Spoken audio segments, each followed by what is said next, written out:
window to the universe. You are listening to Risale-i Nur podcasts. Welcome to Risale-i Nur podcasts. Great to be diving in again. Today we're taking a deep dive into the Risale-i Nur collection.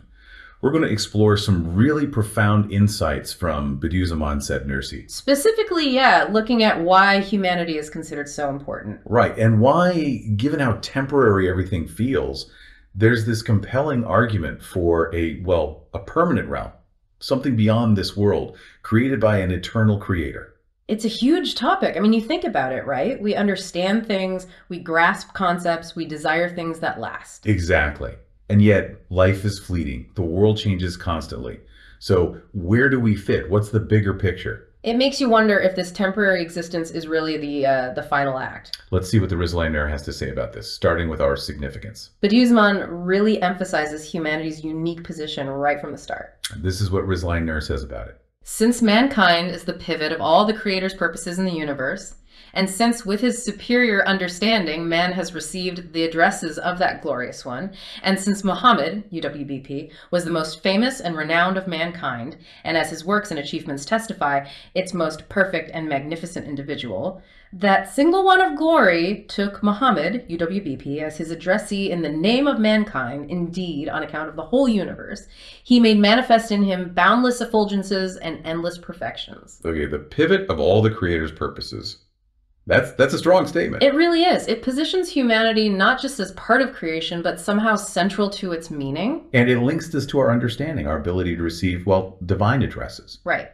Our capacity isn't just incidental, it's key. It suggests we're meant to connect, to understand these purposes. And the mention of Prophet Muhammad, peace be upon him. As the most perfect example, the ultimate recipient and reflector of these divine communications, representing all of humankind. It underlines that potential within us. So it's not just about being here. It's about our capacity for connection and understanding, a kind of inherent value. Precisely. An inherent dignity and, you could say, a profound responsibility tied to that understanding.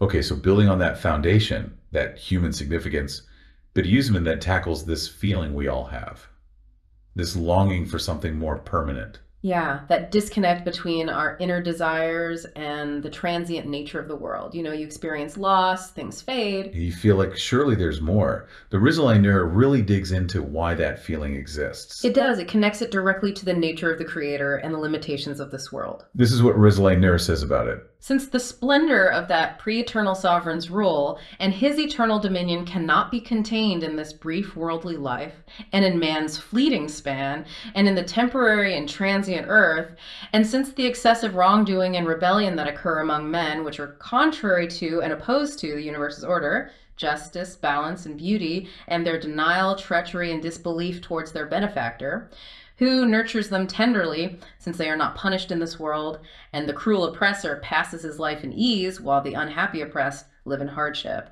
And since the absolute justice whose traces are to be seen throughout the universe is entirely opposed to the cruel tyrant and despairing oppressed being equal in death, and would in no way permit it. Wow. So two big things there. First, this world is just too small, too temporary for the Creator's full glory and dominion. Exactly. Like trying to fit the ocean in a cup, it just doesn't compute. And second, the problem of justice. Or rather, injustice. Yes, we see order and balance in the universe itself, right? But human life, it's often unfair. People get away with terrible things, others suffer unjustly. And Bediüzzaman is saying that this imbalance, this lack of perfect justice here, it points to somewhere else. Precisely. The absolute justice evident in creation wouldn't allow the tyrant and the oppressed to simply end up the same in death, with no resolution. That inherent sense of justice demands a reckoning, a place where things are made right. So the temporary nature and the apparent injustices aren't flaws in the system, but maybe pointers. Pointers towards the necessity of another realm, a permanent one where that absolute justice can be fully realized and the Creator's dominion fully manifested. It makes a lot of sense when you think about it that way. It does. And then there's the aspect of our own desires. Yeah. Our seemingly endless desires. Right. We achieve something, we want more, we experience happiness, we want it to last forever. Are these desires just pointless, or do they mean something? Can this finite world ever truly satisfy infinite longings? That's the question, isn't it? And the Risale-i Nur connects this to divine mercy and wisdom. It suggests these desires aren't a mistake. This is what Risale-i Nur says about it. However, In the hereafter, a 500-year paradise will be given to a single individual. 70,000 palaces and houris will be granted to him, and every one of the people of paradise will be perfectly satisfied with his share. Point 8. It is thus clear that there is no cause for rivalry in the hereafter, nor can there be rivalry. Okay, so that's a very vivid contrast. Earthly life often involves limits, competition, never quite enough. Yeah, scarcity, rivalry. But the description of the hereafter is one of absolute abundance and complete satisfaction. No more competition because everyone has more than they could ever need or want. So the argument is, our limitless desires actually point towards a limitless reality designed to fulfill them. Exactly. It's like, why would we be created with this capacity for infinite longing if there was no possibility of infinite fulfillment?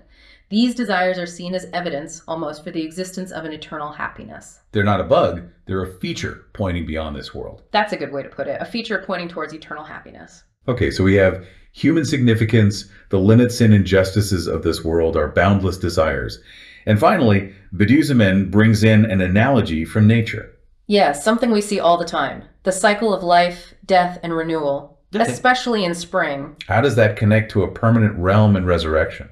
It's about demonstrating power and possibility. If we see life return to seemingly dead earth every year, then the one who does that can surely bring life back after death. Is that the idea? That's the core of the analogy. Let's hear the passage. This is what Risale-i Nur says about it. Look upon the signs of God's mercy and see how he restores life to the earth after its death.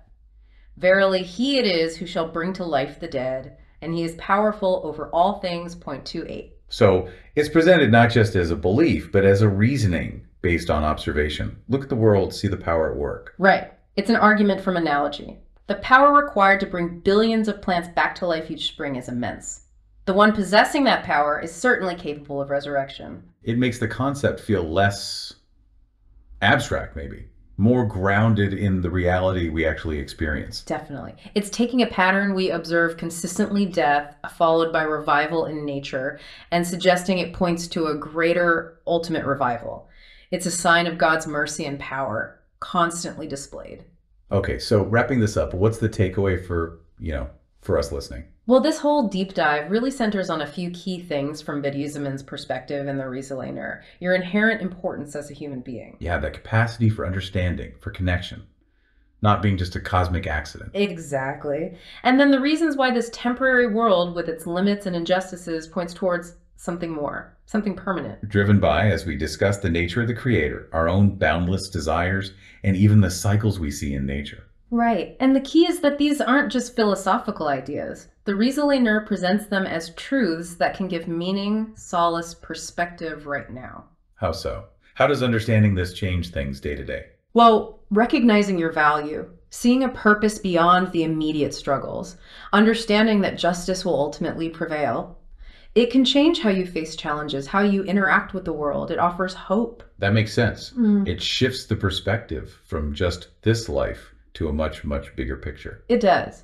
So the question it leaves you with is, how does this resonate with you? How does seeing yourself as inherently valuable with a potential permanent future affect your view of life right now? What are the implications of that? It's definitely something to ponder. Absolutely. And if listeners want to explore these ideas further within the Risale-i Nur collection, there are specific places to look. Like? You could check out the 9th truth of the 10th word that goes deeper into the spring and resurrection analogy. Or the 5th flash of the 22nd word touches on similar themes. And for the justice aspect? The 29th word delves more into divine justice and wisdom. Lots to explore. Well, thank you for joining us on this deep dive. Hopefully it sparked some thought and provided a useful look into these significant themes from the Risale-i Nur. Always a pleasure to discuss these profound.